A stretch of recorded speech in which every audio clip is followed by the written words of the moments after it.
Hey y'all, so I want to welcome you to a new episode of Crown and Combos, where every jewel you receive here gets you one step closer to receiving your crown from God.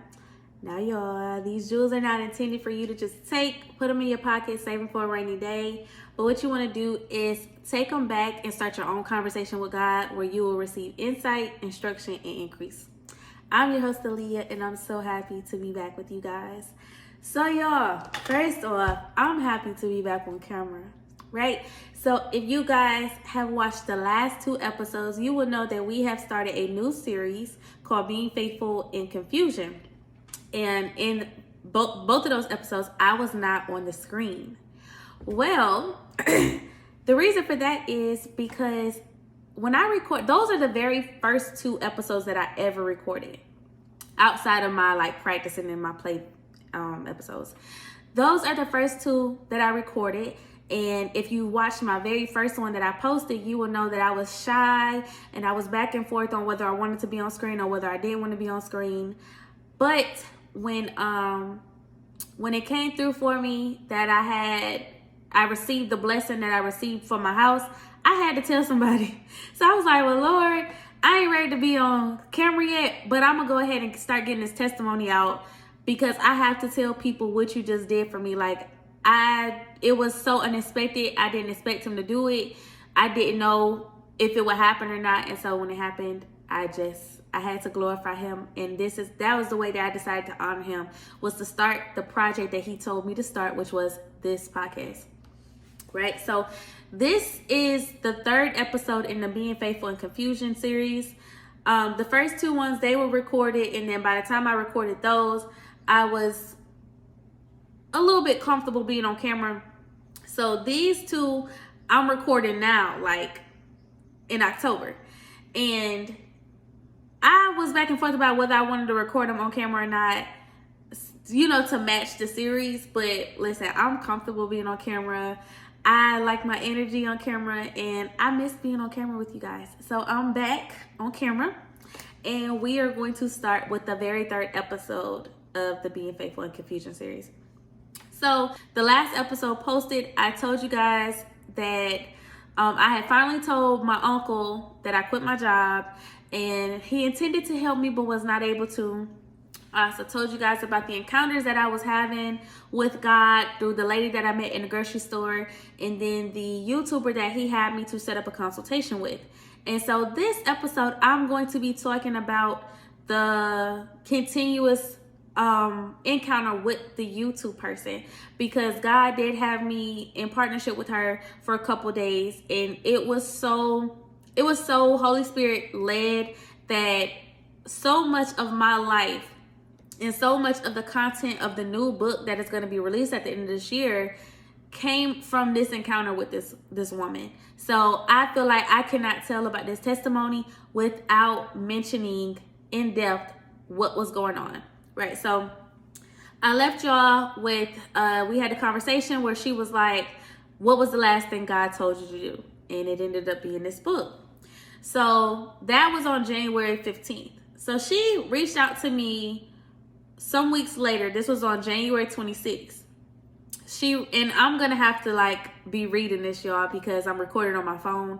So I can't read the text on my phone. So I took notes or whatever. So on January 26th, she ended up reaching out to me through text. Hey, how are you? I just wanted to check on you. What's your Cash App? And I'm like, okay, now at this time, y'all know I'm not working. So I sent her my Cash App, and she sends me $154.74. And she says God told her to sow a seed to me.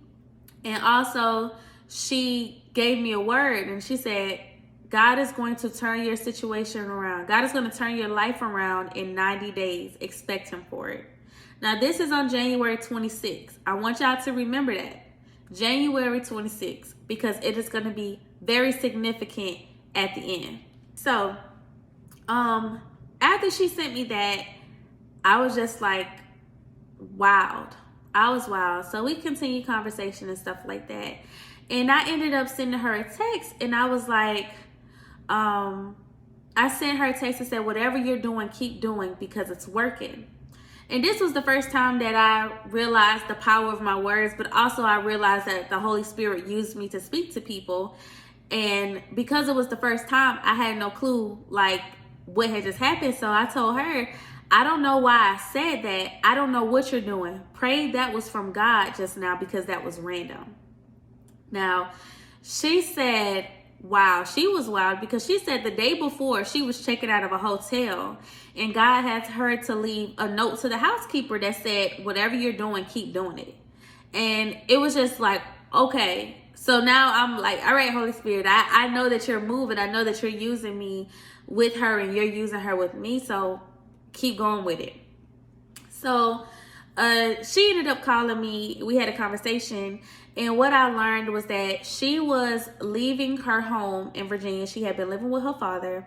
They weren't getting along. God told her it was time to go. So she went and stayed at a hotel for a couple days. But now she was at the airport. She had no clue where she was going. And God was instructing her to not use any of her money. So much so that he had her send it to me, right? So instead of her being disobedient and saying, well, you sending me to the airport, but I don't have no ticket and I don't know what's going to happen, so I'm going to just get me another hotel room until you tell me what to do. She walked by blind faith. She sent me the money and she went to the airport. God told her to go to the airport and she went to the airport. Y'all, I don't think either of us was prepared for what was about to happen. She was going to end up spending the night in that airport. Matter of fact, she stayed in the airport for 2 nights in a row. And I was just in awe. I was in awe at not just her willingness to do that, because she had a child with her. She had her daughter with her. She might have been like 8, 9 years old.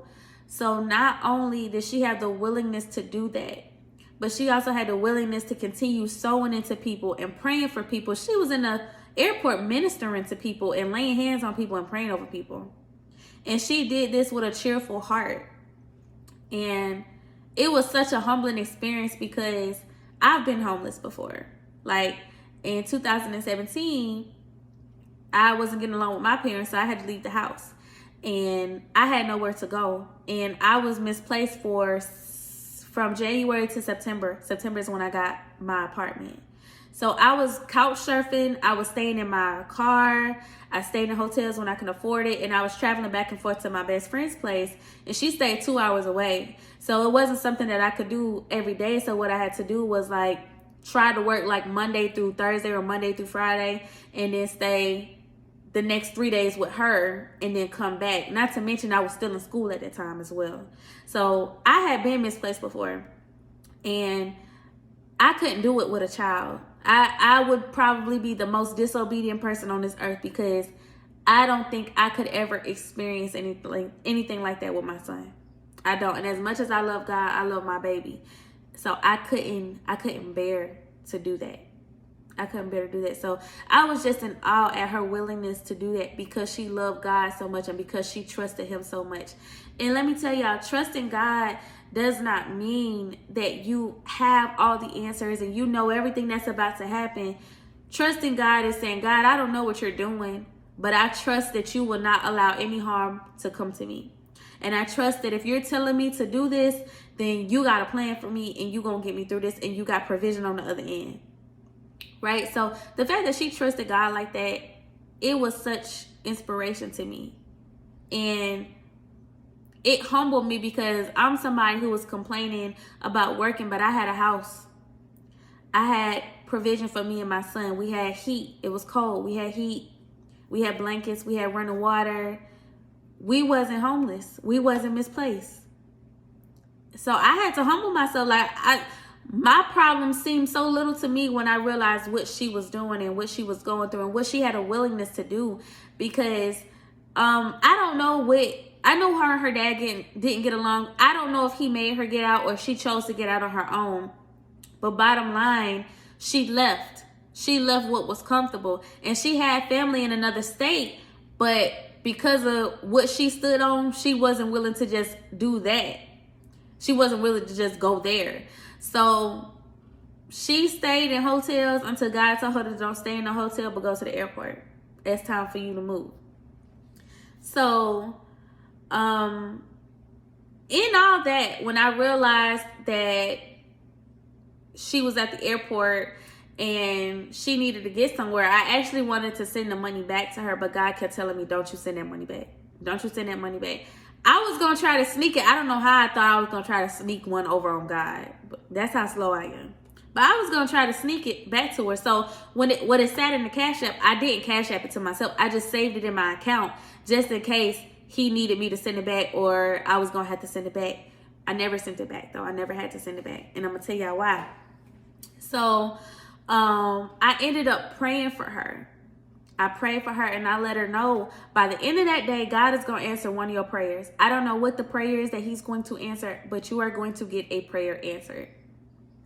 So we stopped talking for a little minute, but then she texted me later on that day and she was like, please pray for protection over me and baby girl because I'm noticing that the men are being drawn to me in the airport. So I started praying and I told her to call me if she needed me, but we had no clue that God was about to use her to start ministering to the men that was around her. They might have been drawn to her looks. They might have been drawn to her vulnerability, but they had no clue that she was a woman of God. And so they coming to talk to her, but she's ministering, she's praying, and she's laying hands on them. And they're experiencing God just through an encounter with her.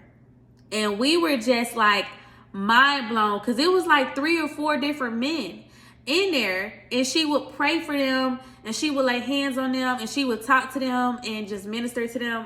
And it was just all good. And I think one of the men ended up sewing some money into her. So he sent her some money or gave her some money for some food or something like that.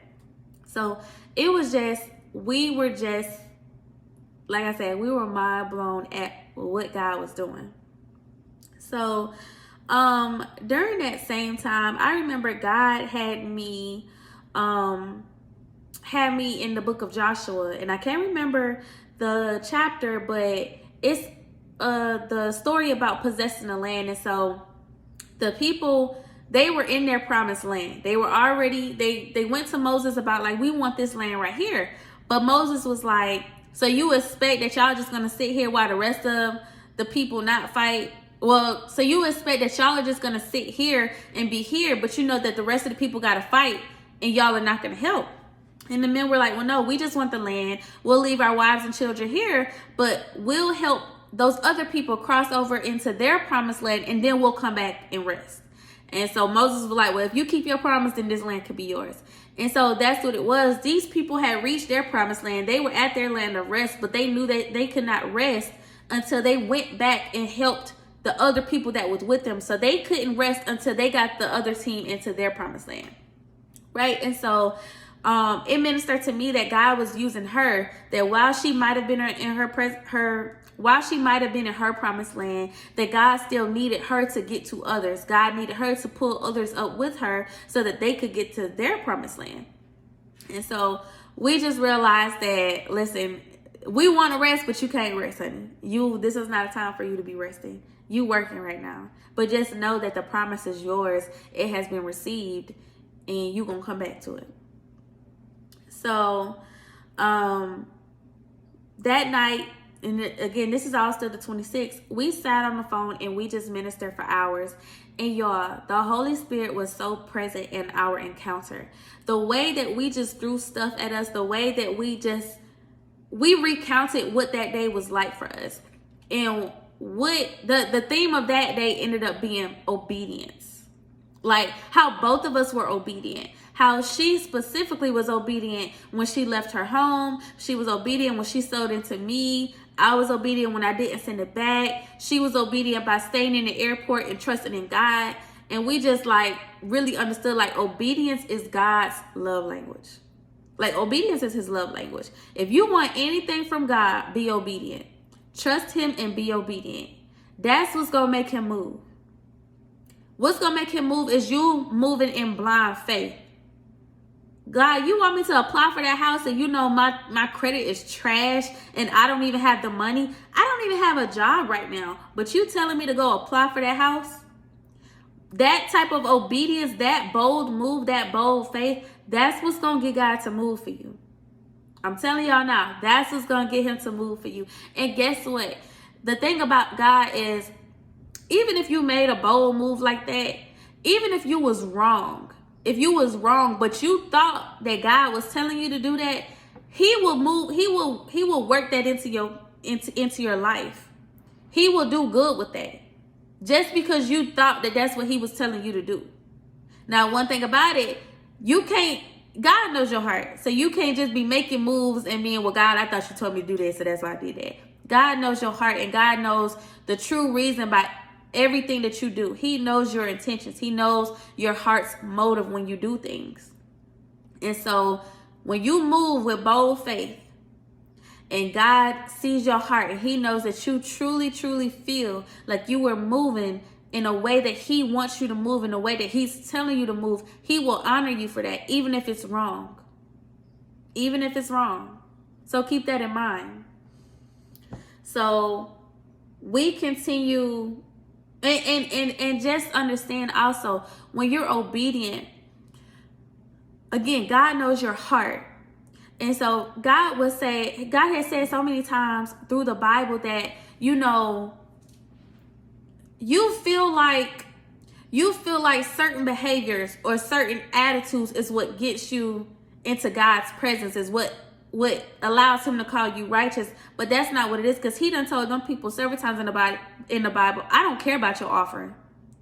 You still can't be in my presence. He will disown you. He will disown you if your heart is not in the right place. If you are not moving out of obedience with God, if you are not moving with a good heart, with a kind heart, with a heart that is striving to be like God's, you will still be disowned. So yeah, while obedience is God's love language, he is checking your heart. He knows your heart posture. He knows your thought process, but behind why you do things. He knows your heart posture. So just like I said in one of the videos, imagine like you doing the dishes your parents told you to clean up, but you doing it with a bad attitude. You don't get rewarded for that. You don't get rewarded for being obedient, but not having a good heart posture behind it. But behind not having good intentions behind why you're moving the way that you're moving. Like you don't get an A+ for that. But I can't tell you that. Let God tell you that. Let God tell you and show you how that works. If you don't want to believe me. If you want to believe me, then that's cool. But if you don't want to believe me, then God will let you know that. You can do all type of good all day long, but if you don't have the heart posture behind it, the good heart posture behind it, the patient, the one that's filled with grace, the one that's filled with mercy, the one that's willing to honor God, the humility behind it, listen. And I'm telling y'all from somebody who has been doing things for years, and I'm like, oh yeah, I know I'm about to get what you told me I'm gonna get, because I'm doing what you told me to do, but I had a nasty heart behind it, and I had a nasty mind behind it, and I complained all day long. And don't forget, when the Israelites left Egypt, their trip to their promised land was only supposed to be 11 days, and this is back in Numbers chapter 1, I believe. Between the end of Exodus and then Numbers chapter 1. Numbers chapter 1 like recounts the whole thing, or maybe it's Deuteronomy chapter 1.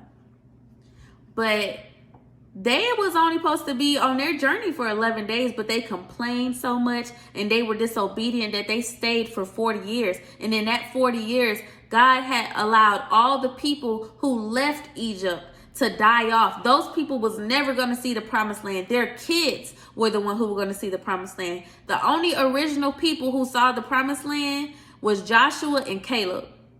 Everybody else was died off, even Moses, and he led them. Moses and his brother Aaron were the people who led them. But because even they were disobedient and because even their faith wasn't strong, God said, y'all will never see the promised land. All of y'all who are here right now on this journey, y'all will never see the promised land. It's your kids that are going to see it. It's your kids that are going to experience my rest. But y'all will never experience. So I'm telling you, like, being obedient with a good heart is what's going to get you where you're trying to go. It's what's going to get you to where God tells you that he's taking you.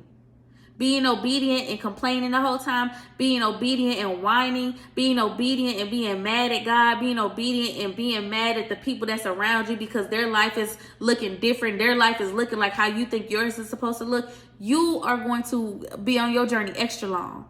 I wouldn't be surprised if that's why I've been on mine, to be honest. Several journeys that I've been on, I believe if I would have had a different type of mindset towards it, and if I would have leaned on God more, I could have definitely had the things that God has promised me. But I wasn't obedient with a good heart. So, and that's not even in my notes. So, God, that's a message for somebody. Be obedient with a good heart. Be willing, wholeheartedly, to do and endure what God is doing with you and where he is taking you. Humble, humility, that's what that is. Being willing to suffer despite all of that. So, the very next day, me and her, she ended up texting me randomly. Now, God used her to speak to me. At this time, I was beefing with my best friend again. Y'all don't say nothing, because I do be beefing with him a lot. But don't say nothing, don't say nothing. But I was beefing with him, so I had ghosted him. And she just randomly texted me like, don't be mad, but God says you need to text him and let him know where you are. He had texted me, where you at, or where are you, or something like that. And she gave me those words. Like, she was like, God says he's asking, where are you? So you need to respond. And I was just like, she had no clue any of this was going on. So I'm just like, okay, like, chill on me, God. Like, you know why I want to ignore him. You know why I don't want to talk to him right now. Chill on me. But I had to go ahead and respond. So I responded that day. But in all honesty, God wasn't really pleased with my answer. So he had me to text him again the next day. And then a couple days after that, he had me to call him. And it was good. Like, things were good for us. The conversation was good with us. And he knew I was nervous. I told him, like, I'm nervous talking to you. Like, I don't know why, but I'm nervous. And it was just, we laughed, we talked, and we was in an okay place. But scratch that, because that's not what we talking about. So, now remember, y'all, she stayed the night in the 26th. She stayed that night in the airport. The 27th, she stayed that night in the airport. And either in the middle of the night or early morning, security came to her. And they said if she stayed in the airport again, they were going to call CPS and call the police. So we praying. And I'm telling y'all, I never wanted to send somebody some money so bad. I'm like, Lord, please let me send this girl this money back. And he's like, no, you better not send that money back. And even she told me, I think she ended up blocking me on Cash App, because she was like, you can't send that back to me. I'm pretty sure she blocked me. She either said she was gonna block me, or she actually did block me to where I couldn't send it back. And I was hurting behind that, because y'all, you gotta know me to know I don't play about no kids. If you ever have a child and you around me, your baby is safe. Your child is safe. That child ain't got to be no type of relation to me. Your child is safe. I don't play about kids. So I was really hurting that I couldn't help them. I wanted to help her baby. And God just would not allow me. God was doing the thing. And we just had to trust. We just had to trust him, y'all. So that night, the 27th, that night, I ended up praying for her. I prayed for several people. Now, y'all, I've interceded on people's behalf before. And to intercede means to just pray, like stand in the gap, like cover them in prayer.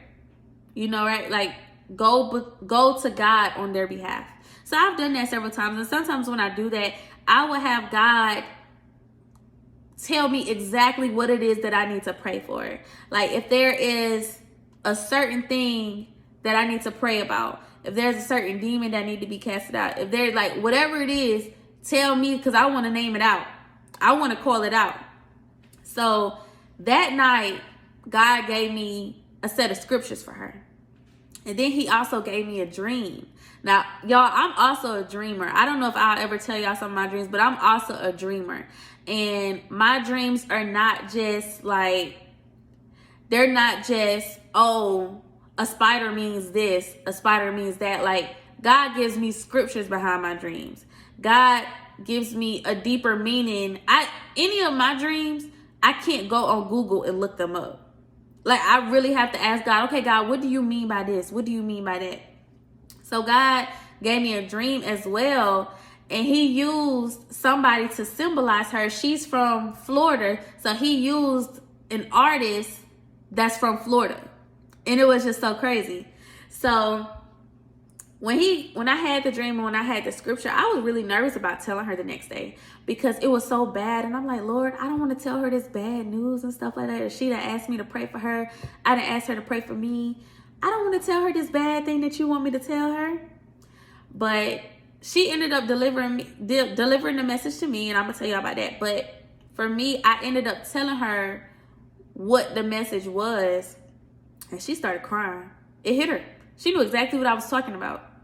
Apparently, she had done something that she wasn't supposed to be doing, and God had been trying to get to her heart to address it to her with her, and she was ignoring it. So she was acting like it didn't happen. And God used me in that moment to deliver her from that. So let me tell y'all, and I think I spoke about deliverance before, but deliverance is really just saying it out loud to God. Y'all, everything that we do, everything that we think, God already knows about it. So when we sin, but we allow the devil to condemn us, and now we feel so guilty, now we feel like we not worth it to go back into God's presence, that ain't what he wants you to do. What he wants you to do is say, God, I messed up so bad. Like, I should have never did that. I know you didn't want me to do that. I'm so sorry. And then that's it. He done forgot about it.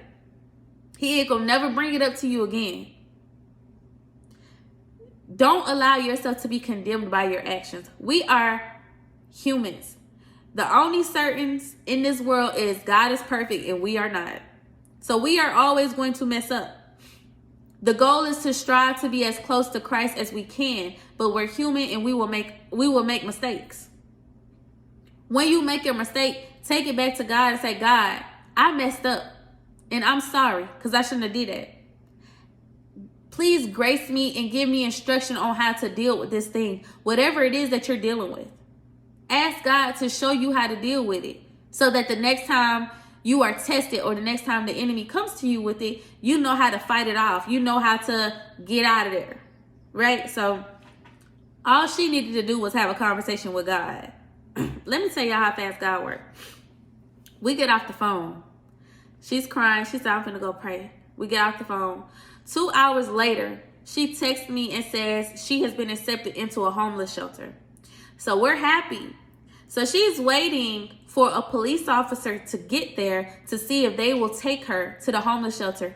Do you know a police officer came and bought her and her daughter 2 train tickets to get back to Florida, where she's originally from? This all happened within 2 hours, y'all. 2 hours after her having a conversation with God and saying whatever she needed to say about what she had been holding inside. Within 2 hours, she had 2 train tickets to get back home to Florida. Deliverance. And that's how fast deliverance works. All you got to do is confess it out your mouth to God and you are covered. He's going to move like never before. And he moved on her behalf. 2 hours, y'all. 2 hours. We had the initial conversation like 10:30, 11 o'clock. By 1:15, she was calling me saying she had train tickets. That night, she's on her way back home. She's on the train. Now, that's the night I ended up asking her to pray for me because I was kind of like trying to figure out what this season of my life was supposed to be, right? I'm not working.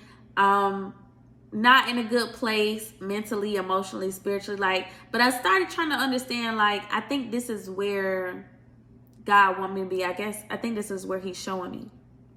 So she sent me a message the next day. Now, the message that she typed to me was talking about insecurities regarding myself, about how I thought about myself physically, how I looked and stuff like that. And what I felt like God was telling me was about my insecurities in the position that I was in. So it was close. It was very much similar. God was trying to show me, what is your security in? What is it that you trust in? Right? Because the opposite of insecurity is security, right? So what do you feel secure in? You shouldn't feel secure that you have a job. You shouldn't be secure in having valuables and having a car and having a house. You should be secure in me and me only, because any of those things can be taken away at any point in time. And then where is your security going to be at? So God was trying to show me that I was secure in all the wrong things. And that is like one of the next episodes that I'm going to talk about. That's going to be one of the next topics that I talk about after this series is over. What are you secure in? Where are you placing your security? Like, what are you finding that's like so valuable to you? Because it shouldn't be material things, and it shouldn't be yourself. It should be God and God alone. Because only He can move mountains. Only He can cover you. Any of the things that we place security in, people, clothes, shoes, material things, houses, cars, your education, any of those things that you place security in can be taken away from you. And then what? Nothing. Then you're going to have to fall back on something. And the only thing that can stand there like a rock is God. So that's what God was showing me. That's what this season of my life was about. I was placing my security in all the wrong things, and He needed to humble me. So this was on the 29th. Now, her and I talked. We felt really like close. We felt really close, but in all honesty, we had a fear because God don't always be God. Again, how I've told you, your encounters, you don't know if an encounter is a long-term encounter or a short-term encounter. So we had a peace about us, but we also really felt like it was going to be a short-term encounter. Like, we did not feel like we was going to be lifelong best friends. We wanted that, but it just didn't feel that way. And I remember that night, she texted me and she was like, have you asked God, like, how long we supposed to be in each other's lives? And I told her, I asked Him, He didn't give me a date yet, but I don't think it's going to be long term. So before I went to bed, I asked God about it, and He sent me to He sent me to Luke chapter 19, verse 5 through 10.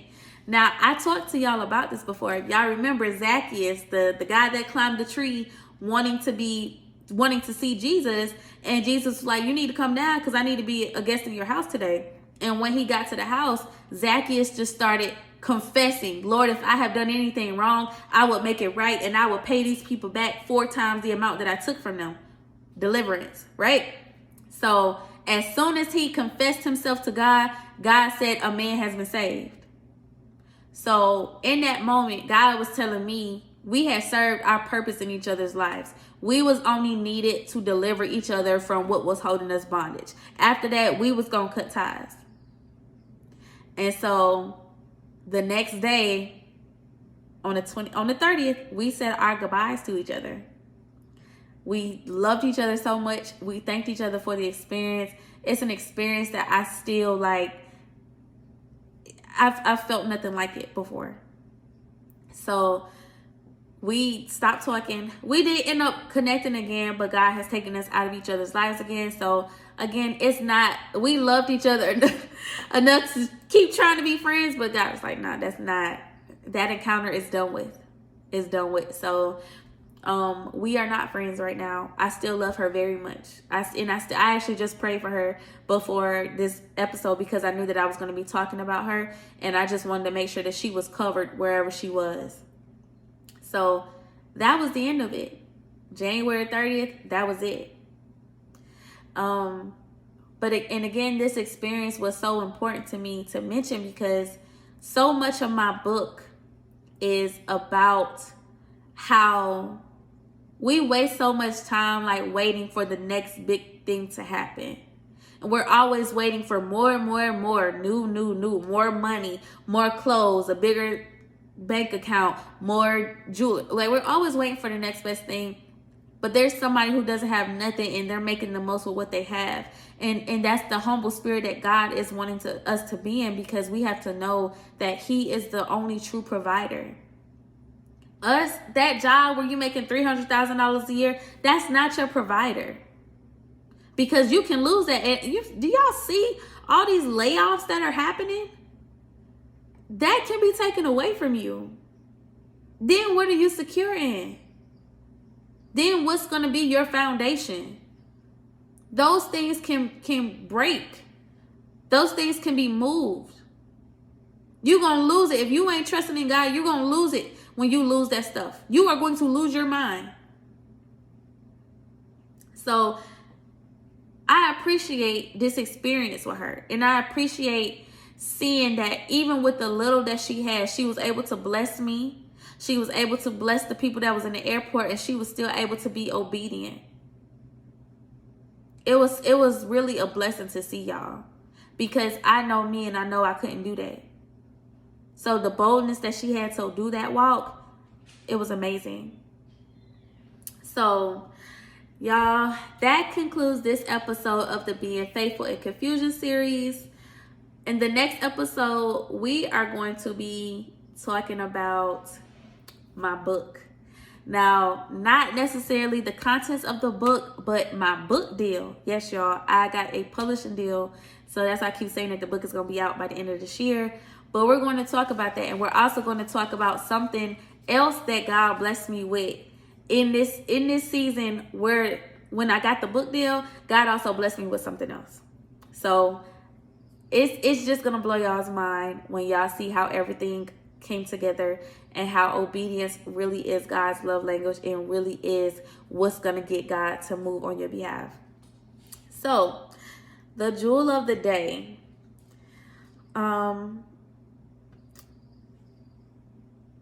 Obedience. I know that was the last jewel of the day too, but I feel like because this was the encounter with her was so built on obedience, I think it should be obedience, and understanding obedience with a good heart is what makes God move. Obedience with a good heart is what makes God move. You can do good all day long. You can do what he tell you to do all day long. But if you don't have a good spirit behind it, you don't have a good mind behind it, and you nasty about it inside, you're not going to make it nowhere. He's not going to take you where he's trying to take you. And you can try to hide your feelings all day long, but God knows your heart. God doesn't expect perfection. God doesn't expect for you to never mess up. He expects you to move with a good heart. I'm going to say it like this. God is about to move me into my new season, and I'm not perfect, and I'm still messing up. But because of my heart posture change, and because he sees how genuine I am about certain things that I say and certain things that I feel now, he's like, you're ready. Even though I don't feel like I'm ready, even though the people around me might not feel like I'm ready, but because God sees my heart, and he sees how hard I really am working to change and shift certain mindsets that I have and ways of thinking that I have, God is moving me. He is watching me, and he is moving me, and he is still proud of me. Even with me making mistakes, he is still proud of me. Because of my heart posture, because my willingness to obey him and have a good heart behind it. So that's the jewel of the day. Be obedient with a good heart. So peace, love, and blessings to you all, and I will see y'all on the next episode.